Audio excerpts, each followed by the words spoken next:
ஆட்சியில இருந்தாலும் இல்லாவிட்டாலும் மக்கள் படுகின்ற துன்பத்தில் இருந்து அவர்களுக்கு விடுவிக்க அதிமுக கட்சி முன்னிருந்து செயல்படும். பொன்மனச்செம்மல் புரட்சித் தலைவர் எம்ஜிஆர், நீங்கள் புரட்சித் தலைவி அம்மா, மக்களுக்கான வாழ்ந்த தலைவர்கள்.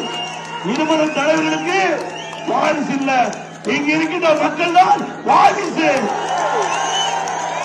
அதேதான் இந்த கட்சியை எவ்வளவோ பேர் உடைக்க பார்க்கிறாங்க, முடக்க பார்க்கிறாங்க.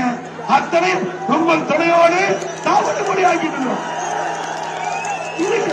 தொண்டரின் கட்சி, உயிரோட்டம் உள்ள கட்சி. எந்த கொம்பனாலும் உடைக்க முடியாது. அதிமுக சாதாரண தொண்டன் கூட எம்எல்ஏ ஆகலாம், எம்பி ஆகலாம், அமைச்சர் ஆகலாம், முதலமைச்சரே ஆகலாம். அதிமுக ஆட்சியில் தான் தொண்டன் இன்றைக்கு கட்சிக்கு பொதுச் செயலாளர் ஆக முடியும்.